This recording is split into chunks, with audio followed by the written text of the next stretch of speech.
Hello friends, मैं गौरव और हाल ही में पाकिस्तान के फॉरेन मिनिस्टर ने हमारे प्रधानमंत्री पर यह आरोप लगाया कि ओसामा तो मर गया मगर गुजरात दंगों का गुनहगार आज भी भारत का प्रधानमंत्री है। Osama bin Laden is dead, but the butcher of Gujarat lives, and he is the Prime Minister of India. मगर पाकिस्तान के ऐसे जहरीले बयानों के पीछे की वजह मोदी जी का कोई स्पीच बिल्कुल नहीं है। इसके पीछे की असली वजह है minister of external affairs S Jaishankar. इस इंडियन मिनिस्टर ने लिटरली पाकिस्तान का टेररिज्म और चाइना पाकिस्तान का नेक्सस सब कुछ यूएनएससी में एक्सपोज कर दिया। Nor can hosting Osama bin Laden and attacking a neighboring parliament serve as credentials to sermonize before this council. So ये जवाबों का सिलसिला स्टार्ट हुआ यूएनएससी की एक एंटी टेररिज्म मीटिंग में, जिसमें 26/11 मुंबई अटैक्स के इंडियन सर्वाइवर्स अपना दर्दनाक एक्सपीरियंस सबके साथ शेयर कर रहे थे। आयरॉनिकली इस मीटिंग का हिस्सा पाकिस्तान भी था, जिसके एक रिपोर्टर ने तो हमारे फॉरेन मिनिस्टर एस जयशंकर से डायरेक्ट क्वेश्चन भी किया कि दिल्ली, काबुल और पाकिस्तान से पनपने वाला आतंकवाद आखिर कब तक चलेगा। अब इस पर हमारे मिनिस्टर ने सीधा जवाब दे दिया, You're asking the wrong minister when you say how long will we do this, because it is the ministers of Pakistan who will tell you how long Pakistan intends to practice terrorism. कि terrorism का सवाल तो उन्हें पाकिस्तान के minister को पूछना चाहिए, उनसे नहीं। इनफैक्ट उन्होंने पाकिस्तान को चाइना का छोटा भाई और एपिसेंटर ऑफ टेररिज्म तक कह दिया। और तो और जयशंकर ने पाकिस्तान को यह चेतावनी भी दे दी That if you have snakes in your backyard, you can't expect them to bite only your neighbors. Eventually, they will bite the people who keep them in the backyard. पर मजे की बात तो यह है कि यह पहली बार नहीं है जब पाकिस्तान ने इंडिया पर उंगली उठाई हो और बदले में इंडियन डिप्लोमैट्स ने पाकिस्तान को ही पूरी तरीके से एक्सपोज कर दिया। आज से कुछ ही साल पहले पाकिस्तान के एक्स प्रधानमंत्री इमरान खान ने इंडिया को खून खराबा और नफरत फैलाने वाला देश बताया था, जो इंडियन मुस्लिम्स के रेडिकलाइजेशन का कारण बन गया था। अब आई नो आरोप इतना बड़ा था कि इंडियन डिप्लोमैट विदिशा मैत्रा ने पाकिस्तानी सरकार से सीधा पूछ लिया कि क्या वो स्वीकार कर सकते हैं कि उनकी सरकार दुनिया की ऐसी पहली सरकार है जो अल कायदा के आतंकवादियों को पेंशन देती है। यस, इमरान खान ने खुद ओसामा को शहीद का दर्जा दिया है। और इसके अलावा कुछ ऐसे स्लीपर सेल टेररिस्ट भी हैं जिन्होंने खुद ये एक्सेप्ट किया है कि 20,000 30,000 जैसे रकम के लिए वो इंडिया में आतंकवाद फैलाने आएगा, वो भी पाकिस्तानी मिलिट्री के कहने पर। कितने पैसे देते थे उन्हें? 3,000।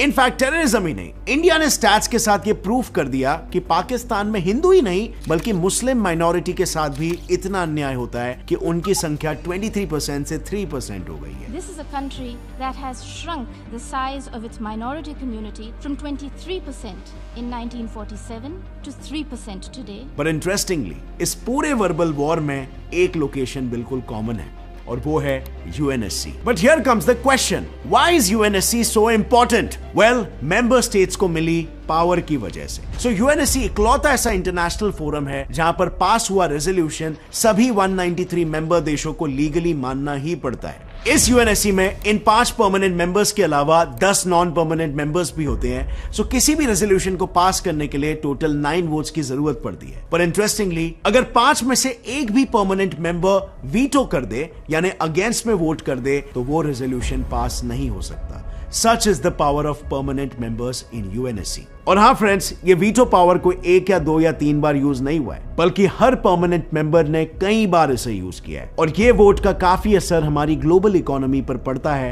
As we all know, UNSC responsible है इंटरनेशनल पीस और सिक्योरिटी मेंटेन करने के लिए। एंड शॉकिंगली एक समय पर यह परमानेंट सीट इंडिया को खुद यूएस और रशिया ने सामने से ऑफर किया था। तो फिर आज इंडिया एक परमानेंट मेंबर क्यों नहीं है?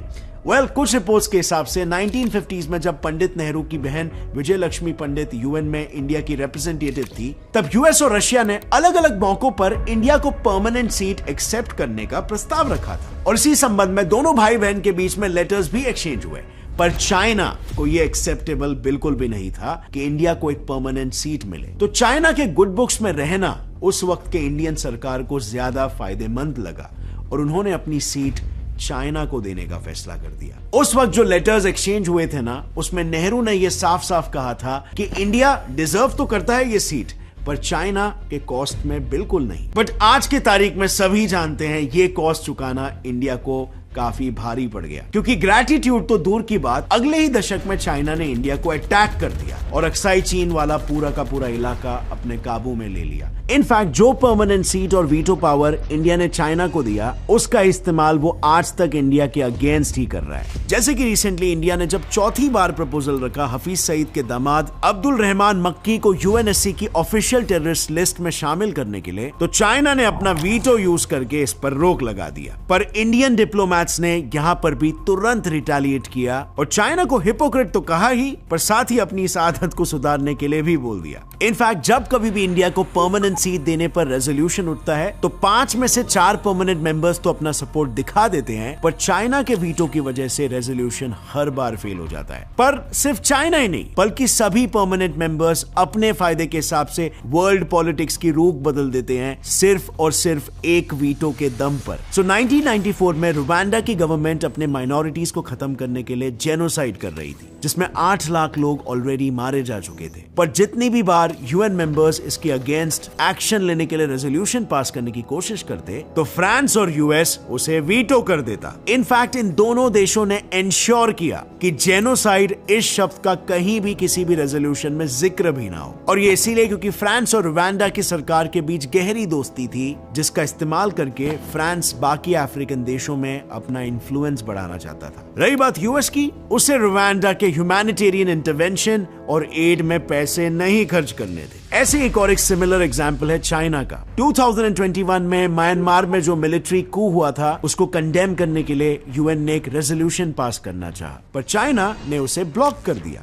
इसके पीछे चाइना की एक सोची समझी स्ट्रैटेजी थी, जिसके थ्रू वो अल्टीमेटली पूरे म्यांमार को अपने वेब में फंसाना चाहता था। तो इसीलिए सबसे पहले उसने मिलिट्री के इस टेक ओवर को एक छोटा सा कैबिनेट रीशफल का नाम दे दिया, और इसके पीछे रीजन था पैसा। सो कू की वजह से यूएस ने म्यांमार पर सैंक्शंस लगा दिए थे। ऐसे में चाइना को अच्छे से पता था, जब तक म्यांमार में मिलिट्री रहेगी, तब तक कोई देश म्यांमार के साथ ट्रेड नहीं करेगा। मतलब चाइना यहाँ पर आसानी से अपनी ट्रेड मोनोपोली को बना पाएगा, और एक देश जहाँ पर डेमोक्रेसी खत्म हो जाए और चाइना का मार्केट प्रेजेंस बढ़ने लग जाए, इससे बेहतर कॉम्बिनेशन चाइना के लिए क्या हो सकता है। और बस इसीलिए चाइना हर उस रेजोल्यूशन को वीटो कर देता है जो म्यांमार के सपोर्ट में हो। नाउ जिस फोरम पर इतने ऐतिहासिक और इंपॉर्टेंट मुद्दों पर रेजोल्यूशंस पास होते हो, वहां एक परमानेंट सीट होना किसी भी देश के लिए बहुत बड़ी डील है। इसीलिए इंडिया बाकी G4 देशों और L69 ग्रुप, मतलब सभी डेवलपिंग देशों को अपने साथ मिलकर यूएनएससी में परमानेंट सीट की मांग कर रहा है।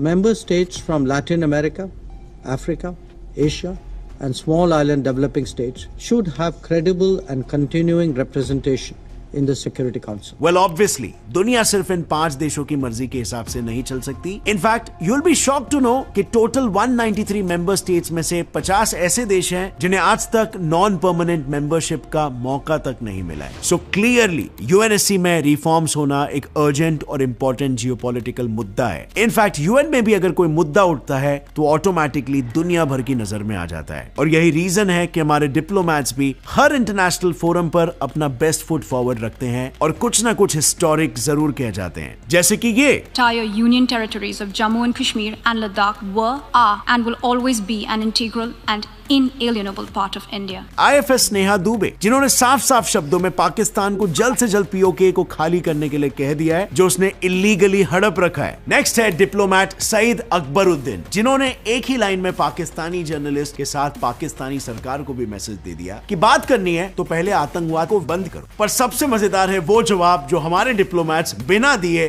दे देते हैं। कैसे? ऐसे पाकिस्तान की स्पीच शुरू होते ही चुपचाप वॉक ऑफ करके, like they are least interested in it. And you won't believe, लेकिन इंडिया की ऐसी ही यूनिक डिप्लोमेसी और एक्सीलेंट फॉरेन पॉलिसी की वजह से आज कई ऐसे देश भी है जो सिर्फ इंडिया को इंटरनेशनली सपोर्ट ही नहीं, बल्कि पीओके को वापस हासिल करने के लिए भी ओपनली इंडिया की मदद कर रहे हैं। अब ये कौन सा देश है जो इंडिया की मदद कर रहा है और पीओके के लिए इंडिया के साथ मिलकर एक बड़ा गेम खेल रहा है? इस पूरे सब्जेक्ट को मैंने डिटेल में कवर किया एक इंटरेस्टिंग वीडियो में, जिसे आप यहां पर क्लिक करके देख सकते हो। As always, stay curious, keep learning and keep growing. जय हिंद।